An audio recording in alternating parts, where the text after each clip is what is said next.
Bismillahirrahmanirrahim. Assalamualaikum warahmatullahi wabarakatuh. Perkenalkan, nama saya Almasari, program studi akuntansi syariah semester 3. Baik, materi akan saya bawakan yaitu yang pertama pajak penghasilan, kemudian yang kedua adalah pajak daerah, yang ketiga adalah pajak negara, kemudian yang keempat adalah pajak objektif, kemudian yang kelima adalah pajak langsung, dan yang terakhir adalah perpajakan UMKM dan startup. Materi pertama adalah pajak penghasilan. Nah, pajak penghasilan dikenal sebagai pajak penghasilan atau PPh pasal 25 atau PPh 25 merupakan pajak yang dibebankan pada penghasilan perorangan, perusahaan, atau badan hukum lainnya. Pajak penghasilan bisa diberlakukan progresif, proporsional, atau regresif. Kemudian pengertian yang lain mengenai pajak penghasilan yaitu merupakan pajak yang dikenakan terhadap subjek pajak atas penghasilan yang diterima atau diperoleh dalam tahun pajak. Kemudian subjek pajak. Nah, subjek pajak itu terbagi menjadi orang pribadi, warisan, badan, dan badan usaha tetap. Nah, kemudian berdasarkan domisilinya, subjek pajak terdiri dari subjek pajak penghasilan dalam negeri dan subjek pajak penghasilan luar negeri. Nah, subjek pajak pertama yaitu orang pribadi, dan subjek pajak penghasilan orang pribadi dalam negeri. Nah, subjeknya itu adalah warga negara Indonesia atau warga negara asing yang bekerja dan memperoleh penghasilan serta berdomisili atau berkediaman tetap di Indonesia lebih dari 183 hari dalam jangka waktu 12 bulan atau dalam 1 tahun pajak, ada di Indonesia dengan tujuan untuk tinggal di Indonesia. Namun, tidak semua warga negara Indonesia atau warga negara asing dalam pengertian tersebut dikategorikan sebagai wajib pajak penghasilan, karena seseorang yang menerima penghasilan di bawah PTKP atau penghasilan tidak kena pajak dengan senilai 54 juta per tahun tidak wajib membayar PPh. Nah, kemudian subjek pajak penghasilan orang pribadi luar negeri. Nah, subjeknya adalah mereka yang tidak berdomisili di Indonesia dan tinggal kurang dari 183 hari di Indonesia dalam jangka waktu 12 bulan. Orang tersebut dapat berada di luar negeri atau menjalankan usahanya di Indonesia dengan pulang pergi atau PP. Namun, selama mendapatkan penghasilan dari usahanya tersebut, maka dia dikategorikan sebagai subjek pajak penghasilan. Tetapi apabila orang tersebut setelah 183 hari dalam jangka waktu 12 bulan menambah masa tinggalnya, dia bisa mengurus penggantian status subjek pajak ke Direktorat Jenderal Pajak dan berhak memperoleh keuntungan seperti hak membayar pajak secara angsuran selama 1 tahun pajak. Kemudian subjek pajak selanjutnya yaitu badan. Subjek pajak penghasilan badan dalam negeri. Subjek pajaknya itu meliputi semua perusahaan yang melakukan aktivitas usahanya di Indonesia. Kedua badan terkena kewajiban membayar pajak atau disebut subjek PPh dalam negeri ketika mulai mendirikan atau bertempat kedudukan atau memperoleh penghasilan di Indonesia. Kemudian kewajiban perpajakan badan berakhir ketika dibubarkan atau tidak lagi bertempat kedudukan di Indonesia. Setiap badan usaha dikategorikan sebagai subjek PPh badan dalam negeri saat didirikan atau bertempat kedudukan di Indonesia. Kemudian subjek pajak penghasilan badan luar negeri. Subjek pajaknya itu adalah badan yang tidak berkedudukan atau didirikan di Indonesia, tetapi menjalankan aktivitasnya dan memperoleh penghasilan di Indonesia. Kemudian subjek pajak selanjutnya yaitu warisan. Merupakan warisan yang belum terbagi dikategorikan sebagai subjek PPh jika berpotensi menjadi penghasilan. Misalkan warisan berupa properti seperti rumah, ruko, kantor, gudang, dan lain-lain yang disewakan. Pelaksanaan kewajiban pajaknya, baik kewajiban bayar pajak atau lapor pajak, dapat diwakili oleh salah satu ahli waris, pengurus warisan, maupun pelaksana wasiat. Kemudian subjek pajak Badan Usaha Tetap atau BUT. Nah, BUT merupakan aset berupa tanah, gedung, mesin, peralatan, gedung dan komputer atau agen elektronik atau peralatan otomatis yang dimiliki, disewa atau digunakan oleh penyelenggara transaksi elektronik untuk menjalankan aktivitas usaha melalui internet. Nah, tempat usaha dari Badan Usaha Tetap dapat tidak bertempat kedudukan di Indonesia selama ia melakukan aktivitas ekonomi yang memberikan penghasilan. Kemudian yang terakhir yaitu bukan subjek pajak penghasilan. Terdapat beberapa contoh perorangan atau badan yang tidak termasuk pajak penghasilan seperti kantor kedutaan, konsulat jenderal atau lainnya yang merupakan perwakilan negara asing. Kemudian pejabat negara asing yang bertugas sebagai pejabat perwakilan diplomatik dan konsulat. Kemudian organisasi internasional yang ditetapkan melalui keputusan memberikan keputusan Menteri Keuangan. Kemudian yang terakhir adalah pejabat perwakilan organisasi internasional yang ditetapkan oleh Menteri Keuangan. Selanjutnya adalah objek pajak. Objek pajaknya adalah tambahan kemampuan ekonomis yang diterima atau diperoleh. Tambahan ekonomis tersebut bisa berasal dari Indonesia maupun luar negeri yang bisa digunakan untuk konsumsi atau menambah kekayaan wajib pajak yang bersangkutan. Kemudian pada dasarnya objek pajak penghasilan dapat dibagi menjadi 3 kategori, yaitu penghasilan dari hubungan pekerjaan, di mana penghasilan yang bisa diperoleh melalui hubungan antara karyawan dan pihak pemberi kerja. Dalam hal ini yang dimaksud adalah gaji, honorium, tunjangan, upah, dan lain-lain. Kemudian penghasilan dari kegiatan usaha, di mana penghasilan yang dimaksud adalah penghasilan yang diperoleh dari kegiatan usaha yang dilakukan seseorang untuk menghasilkan sebuah keuntungan, seperti kegiatan perdagangan atau suatu usaha tertentu.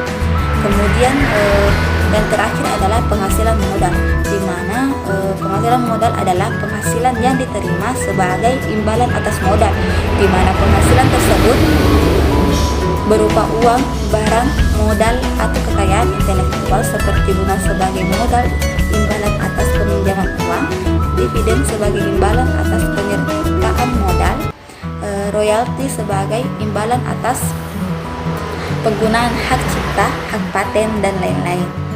Kemudian objek pajak yang dikenakan pajak penghasilan final atas penghasilan terdiri dari penghasilan berupa deposito atau tabungan lainnya seperti bunga obligasi dan surat utang negara, dan bunga simpanan yang dibayarkan oleh koperasi kepada anggota koperasi orang pribadi. Kemudian yang selanjutnya adalah penghasilan berupa hadiah seperti undian, hadiah lomba, dan lain-lain. Kemudian penghasilan dari transaksi saham seperti transaksi industri yang diperdagangkan di bursa, dan transaksi penjualan saham atau pengalihan penyertaan modal pada perusahaan pasangannya yang diterima oleh perusahaan modal venture.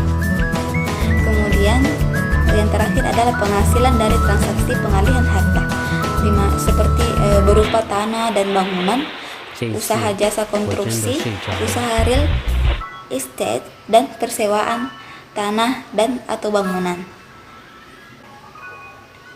Yang tidak termasuk ke dalam kategori objek pajak penghasilan atau PPH adalah: pertama, bantuan sumbangan atau harta hibah. Yang kedua adalah harta yang diterima oleh badan sebagai pengganti saham atau sebagai pengganti penyetaraan modal. Kemudian pembayaran dari pihak perusahaan asuransi pada orang pribadi yang berhubungan dengan asuransi. Selanjutnya adalah iuran yang diterima dari dana pensiun, penghasilan yang ditanamkan oleh dana pensiun pada bidang-bidang tertentu yang telah ditetapkan oleh Menteri Keuangan. Kemudian beasiswa yang memenuhi persyaratan tertentu dan ketentuan bantuannya berdasarkan pada peraturan Menteri Keuangan. Kemudian bantuan atau santunan yang dibayarkan oleh Badan Penyelenggaraan Jaminan Sosial atau BPJS kepada wajib pajak tertentu. Dalam pajak penghasilan terdapat dua istilah, yaitu PKP dan PTKP. Di mana PKP adalah penghasilan kena pajak, di mana apabila orang pribadi memiliki pendapatan di atas 54 juta per tahun, maka pendapatannya termasuk kategori pajak penghasilan kena pajak. Kemudian sedangkan PTKP adalah penghasilan tidak kena pajak, di mana apabila orang pribadi memiliki pendapatan kurang dari 54 juta per tahun, maka pendapatannya termasuk kategori PTKP. Beda hanya lagi dengan seseorang yang telah menikah. Apabila seorang pria telah menikah, maka tanggungannya pun bertambah, sehingga akan dikategorikan sebagai PKP apabila penghasilannya telah mencapai atau mungkin di atas dari 54 juta, kemudian ditambah dengan penghasilan biaya tanggungannya dengan senilai 4,5 juta, dan apabila dijumlahkan totalnya menjadi 58,5 juta per tahun. Itulah penghasilannya. Apabila seorang pria tersebut telah memiliki satu anak, maka tanggungannya akan bertambah lagi menjadi 4,5 juta per tahun. Intinya, apabila anggotanya bertambah, maka biaya bebannya itu bertambah 4,5 juta.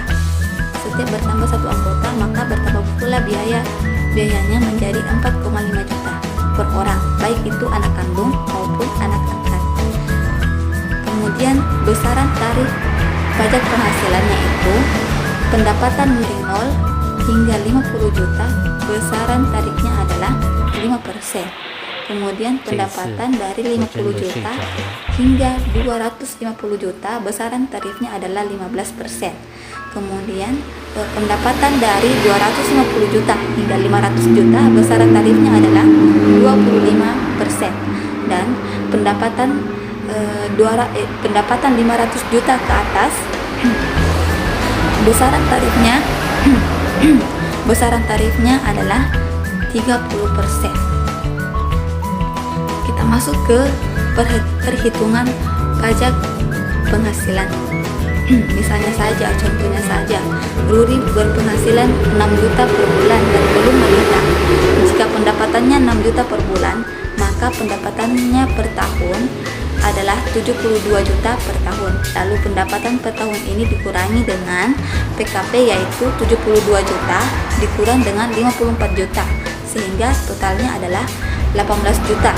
Lalu 18 juta ini dibagi 5%, sehingga mendapatkan hasil 900.000. Maka Rudi akan membayar pajak PPh sebesar 900.000. Kemudian wajib pajak penghasilan, di mana wajib pajak adalah orang pribadi atau badan meliputi pembayaran pajak atau pemungutan pajak yang mempunyai hak dan kewajiban perpajakan sesuai dengan peraturan perundang-undangan perpajakan. Nah, perbedaan wajib pajak dalam negeri dengan wajib pajak luar negeri adalah yang pertama, wajib pajak dalam negeri itu dikenakan pajak atas penghasilan baik yang diperoleh dari Indonesia maupun di luar negeri. Sedangkan pada wajib pajak luar negeri dikenakan pajak hanya untuk penghasilan yang berasal dari sumber penghasilan Indonesia. Kemudian perbedaan yang kedua adalah kalau wajib pajak dalam negeri itu dikenakan pajak berdasarkan netonya, sedangkan pada wajib pajak luar negeri itu dikenakan pajak berdasarkan brutonya. Kemudian perbedaan yang ketiga adalah wajib pajak dalam negeri itu tarif pajak yang digunakan adalah tarif umum, sedangkan kalau wajib pajak luar negeri itu tarif yang digunakan adalah tarif sepadan. Kemudian perbedaan yang terakhir adalah pada wajib pajak dalam negeri itu wajib menyampaikan SPT, sedangkan pada wajib pajak luar negeri itu tidak wajib menyampaikan SPT. Nah, SPT itu merupakan singkatan dari surat pemberitahuan tahunan. Jadi kalau wajib pajak dalam negeri itu harus menyampaikan surat pemberitahuan tahunannya, sedangkan kalau Wajib pajak luar negeri itu tidak harus atau tidak wajib menyampaikan surat pemberitahuan tahunannya. Kemudian kita ke materi kedua, yaitu pajak daerah.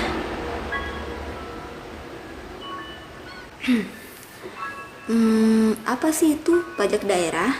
Nah, pajak daerah adalah kontribusi wajib pajak daerah yang terutang oleh orang pribadi atau badan yang bersifat memaksa berdasarkan undang-undang dengan tidak mendapatkan imbalan secara langsung dan digunakan untuk keperluan daerah bagi sebesar-besarnya kemakmuran rakyat. Kemudian ciri-ciri dan jenis pajak daerah.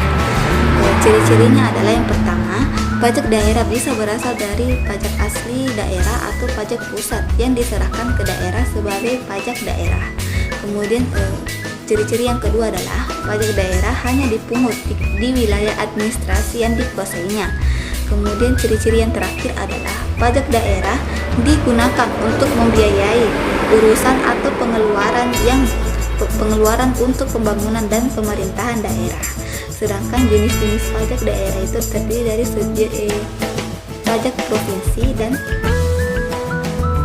pajak kabupaten atau kota, di mana pajak provinsi itu yang pertama adalah pajak kendaraan bermotor dan pajak kendaraan di atas air. Kemudian yang kedua adalah pajak bea baki nama kendaraan bermotor atau BBNKB. Kemudian yang ketiga adalah pajak bahan bakar kendaraan bermotor atau PBBKB. Kemudian yang keempat adalah pajak pengambilan dan pemanfaatan air di bawah tanah, dan yang kelima adalah pajak rokok.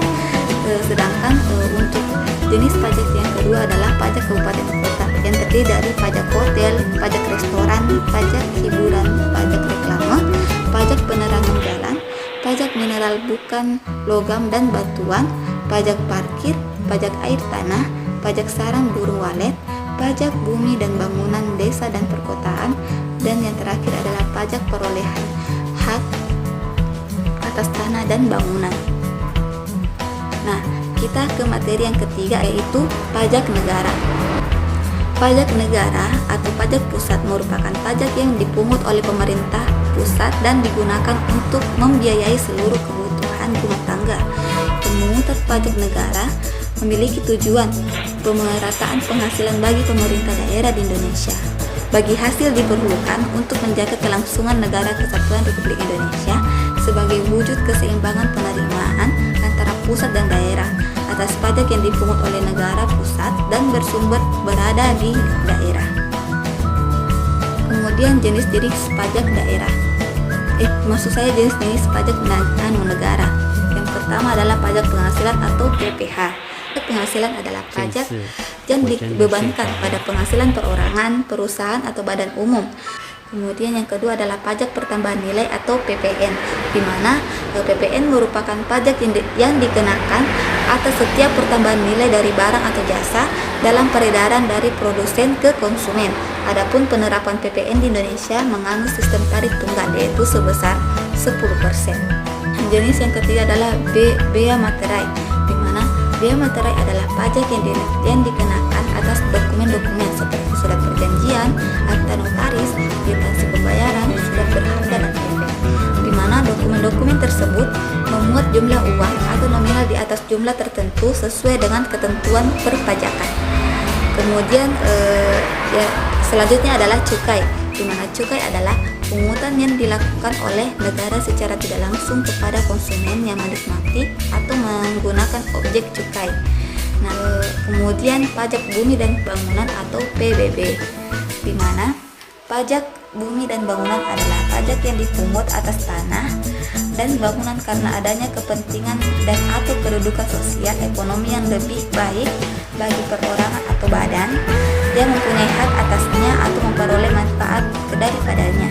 Kemudian yang terakhir adalah bea perolehan hak atas tanah dan bangunan atau BPHTB, di mana BPHTB adalah bea yang dikenakan atas perolehan tanah dan bangunan.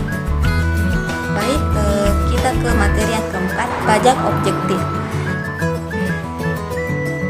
Di mana pajak objektif adalah jenis pajak yang tidak melihat kondisi wajib pajak, namun dalam pajak objektif yang diperhatikan yaitu sifat dari objek pajaknya, di mana pada dasarnya pajak objektif ini fokus dalam pengenaannya memperhatikan objek pajaknya, baik itu yang berupa benda, keadaan, perbuatan, maupun peristiwa yang dapat menyebabkan adanya pajak terutang. Nah, dalam pajak objektif tidak dipersoalkan apakah subjek pajak tersebut berada di Indonesia atau di luar Indonesia, sedangkan untuk tarif pajak objektif yang dikenakan lebih mengikuti kepada kebijakan perundang-undangan yang berlaku. Kemudian kriteria penghasilan untuk pajak objektif. Nah, adapun kriteria penghasilan untuk pajak objektif yaitu yang pertama, diperuntukkan bagi orang pribadi atau badan usaha yang memakai atau melaksanakan suatu kegiatan transaksi atas benda kena pajak atau BKP. Kemudian yang kedua adalah pungutan pajak berhubungan dengan pemindahan harta dari Indonesia ke luar negeri. Kemudian yang ketiga adalah kepemilikan barang mewah ataupun aset yang ada di negara lain. Jenis-jenis pajak objektif. Jenis yang pertama adalah PPN, pajak pertambahan nilai, di mana pajak ini dipungut atas barang atau jasa yang berasal dari hasil transaksi yang dilakukan oleh para pengusaha kena pajak atau PKP. Kemudian yang kedua adalah PBB atau pajak bumi dan bangunan, di mana PBB ini merupakan pungutan yang dibebankan kepada wajib pajak atas kepemilikan atau pemanfaatan tanah ataupun bangunan yang bernilai ekonomis. Nah, kemudian yang ketiga adalah pajak penjualan atas barang mewah atau PPNBM, di mana pungutan ini dibebankan kepada wajib pajak atas transaksi barang mewah atau barang yang memiliki nilai fantastis seperti mobil, emas, perhiasan, dan lain-lain. Materi selanjutnya yaitu cara menghitung pajak objektif. Nah, cara menghitung pajak pertambahan nilai PPN dan pajak penjualan atas barang mewah atau PPNBN yang terutang dihitung dengan cara mengalihkan tarif pajak dengan dasar pengenaan pajak atau DPP. Nah, dasar pengenaan pajak adalah dasar yang dipakai untuk menghitung pajak yang terutang, seperti jumlah harga jual, penggantian, nilai impor, nilai ekspor, atau nilai lain yang ditetapkan dengan keputusan Menteri Keuangan. Baik, materi selanjutnya yaitu pajak langsung, di mana pajak langsung adalah pungutan pajak yang menjadi beban pajak dan tidak bisa dibebankan atau dipindahkankan kepada pihak lain. Jika dilihat dari proses pembayarannya, pajak langsung memiliki sifat pungutan yang teratur dan dilakukan secara berkala. Hal tersebut dapat dilakukan selama wajib pajak dapat memenuhi unsur-unsur yang sesuai dengan peraturan perundang-undangan mengenai pajak yang berlaku. Kemudian pajak langsung merupakan pajak yang dipikul sendiri oleh wajib pajak dan tidak dapat dibebankan atau dilimpahkan kepada orang lain. Dengan kata lain, orang yang bertanggung jawab atas administrasi pajak dan pemikul pajak adalah satu orang saja. Materi selanjutnya yaitu jenis-jenis pajak langsung. Nah, jenis yang pertama adalah pajak penghasilan. Pajak penghasilan adalah pajak yang dibebankan pada penghasilan perorangan atau perusahaan atau badan hukum lainnya. Nah, kemudian pajak bumi dan bangunan. Nah, pajak bumi dan bangunan ini adalah pajak yang dipungut atas tanah dan bangunan karena adanya keuntungan dan kedudukan sosial ekonomi yang lebih baik bagi orang atau badan yang mempunyai suatu hak atasnya atau memperoleh manfaat daripadanya. Nah, kemudian yang terakhir adalah pajak kendaraan bermotor, di mana pajak ini merupakan pajak yang harus dibayar oleh setiap pemilik kendaraan bermotor yang mengoperasikan kendaraannya di jalan umum. Perbedaan signifikan. Nah, pada pajak langsung ini pastinya ada perbedaan signifikannya. Nah, perbedaan yang pertama adalah pihak yang dikenakan wajib pajak, di mana sesuai dengan definisi yang sudah dijelaskan bahwa pada pajak langsung pembayarannya langsung dibebankan kepada wajib pajak, sedangkan pada pajak tidak langsung pembayarannya dapat dibayarkan oleh pihak lain yang memiliki wewenang untuk membayarkan pajak dari wajib pajak yang bersangkutan. Kemudian perbedaan selanjutnya antara pajak langsung dengan tidak langsung yaitu surat ketetapan pajaknya. di mana pajak langsung memiliki surat ketetapan pajak yang mengatur mengenai pemotongan dan penyetoran pajak, sedangkan dalam pajak tidak langsung tidak terdapat surat ketetapan pajak karena nominal yang prosedur untuk pajak tidak langsung sudah diatur dalam undang-undang. Jadi kemudian yang terakhir adalah perspektif pemerintah. Dilihat dari perspektif pemerintahnya, di mana pajak langsung merupakan pajak perspektif yang mempengaruhi perekonomian negara secara langsung. Sedangkan kalau pajak tidak langsung memungkinkan pemerintah untuk mengharapkan adanya pemasukan yang berasal dari semua kalangan dengan harapan dapat memunculkan feedback yang stabil. Materi selanjutnya atau materi yang terakhir adalah pajakan UMKM dan startup. Yang pertama adalah pengertian dan perkembangan UMKM. Undang-Undang Nomor 20 Tahun 2008 tentang Usaha Mikro, Kecil dan Menengah atau UMKM menjelaskan pengertian UMKM, yaitu kalau usaha mikro itu asetnya itu 50 juta, tapi asetnya di luar dari tanah dan bangunan dengan omset berjualan yaitu 300 juta per tahun. Kemudian usaha mikro dibagi menjadi dua kategori, yaitu livelihood dan usaha mikro. Nah, kemudian kalau usaha kecil itu menggunakan tenaga kerja kurang dari 50 orang dengan kekayaan bersih yang dimiliki maksimal 200 juta di luar tanah dan bangunan, dan dengan penjualan atau omsetnya itu maksimal 1 miliar. Nah, jenis usaha kecil perusahaan perorangan seperti restoran, konstruksi lokal, laundry, dan toko pakaian lokal, dan usaha musiman. Kemudian kalau usaha menengah itu jumlah kekayaan bersihnya yaitu 500 juta hingga 10 miliar. Sedangkan jumlah omsetnya itu antara 2,5 miliar hingga 50 miliar. Usaha menengah bukan dikuasai atau menjadi bagian dengan usaha kecil atau usaha besar. Kemudian pencatatan dan pembukuan. Materi yang pertama yaitu pencatatan. Nah, wajib pajak orang pribadi yang dikecualikan dari kewajiban menyelenggarakan pembukuan tetapi wajib menyelenggarakan pencatatan adalah yang pertama yaitu wajib pajak orang pribadi yang melakukan kegiatan usaha atau pekerjaan bebas sesuai dengan ketentuan peraturan perundang-undangan perpajakan diperbolehkan menghitung penghasilan neto dengan menggunakan norma perhitungan penghasilan neto. Dan yang kedua yaitu wajib pajak APBP orang pribadi yang tidak melakukan kegiatan usaha atau pekerjaan bebas. Nah, pencatatan harus diselenggarakan secara teratur dan mencerminkan keadaan yang sebenarnya dengan menggunakan huruf Latin, angka Arab, satuan mata uang rupiah, dan disusun dengan bahasa Indonesia. Pencatatan dalam 1 tahun harus diselenggarakan secara kronologis. Catatan dan dokumen yang menjadi dasar pencatatan harus disimpan di tempat tinggal wajib pajak atau tempat kegiatan usaha atau pekerjaan bebas dilakukan selama 10 tahun. Materi yang kedua adalah pembukuan. Pengertian pembukuan telah diatur dalam pasal 1 angka 29 Undang-Undang KUP. Nah, pengaturan dalam ayat ini dimaksudkan agar berdasarkan pembukuan tersebut dapat dihitung besarnya pajak yang terhutang.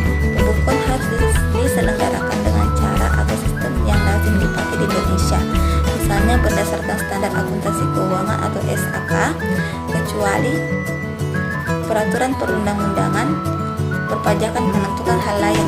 Nah, prinsip taat asas pada pembukuan adalah prinsip yang sama digunakan dalam metode pembukuan dengan tahun-tahun sebelumnya. Hal ini dimaksudkan untuk mencegah penggeseran laba atau rugi. Prinsip taat asas dalam metode pembukuan dalam penerapan stelsel pengakuan penghasilan, tahun buku, metode penilaian persediaan, metode penyusutan dan amortisasi.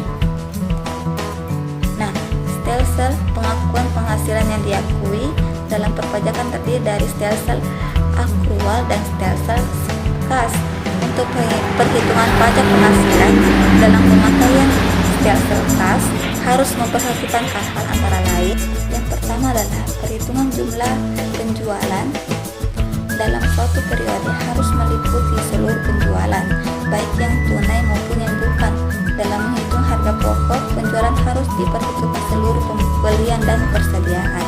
Kemudian yang kedua adalah dalam memperoleh harta yang dapat disusutkan dan hak-hak yang dapat diamortisasi, beban-beban yang dikurangkan dari penghasilan hanya dapat dilakukan melalui penyusutan dan amortisasi. Kemudian yang ketiga adalah pemakaian stelsel kas harus dilakukan secara taat asas atau konsisten dan oleh pembukuan wajib pajak. Nah, ketentuan perpajakan UMKM dan startup. Nah, ketentuan perpajakan UMKM, kebijakan perpajakan untuk UMKM di Indonesia menggunakan Prism type regimen model. Nah, model ini digunakan karena mayoritas wajib pajak di Indonesia sulit untuk sukarela membayar pajak dan sumber daya administrasinya yang tidak memadai. Selain itu, umumnya wajib pajak belum transparan dalam penyajian laporan keuangan untuk pengenaan pajak secara efektif oleh pemerintah. Oleh karenanya, pemerintah menetapkan perkiraan atau presumsi atau batasan pendapatan yang tepat untuk dikenai pajak. Nah, jangka waktu yang diberikan oleh pemerintah bagi wajib pajak dengan tarif final berdasarkan peraturan pemerintah ini adalah: yang pertama, bagi wajib pajak orang pribadi adalah paling lama 7 tahun pajak. Kemudian yang kedua, bagi wajib pajak badan berbentuk koperasi, persekutuan, komanditer atau firma adalah paling lama 4 tahun pajak. Nah, yang ketiga, bagi wajib pajak badan berbentuk perseroan terbatas adalah paling lama 3 tahun pajak. Nah, jangka waktu yang diatur dalam peraturan pemerintah ini terhitung sejak yang pertama, tahun pajak BP terdaftar. Bagi wajib pajak yang terdaftar segera berlakunya peraturan pemerintahan ini, atau yang kedua, tahun pajak berlakunya peraturan pemerintahan ini bagi wajib pajak yang telah terdaftar sebelum berlakunya peraturan pemerintahan ini. Baik, itulah mungkin sedikit pemaparan materi saya mengenai perpajakan. Sekian dari saya. Lebih kurangnya mohon dimaafkan. Wassalamualaikum warahmatullahi wabarakatuh.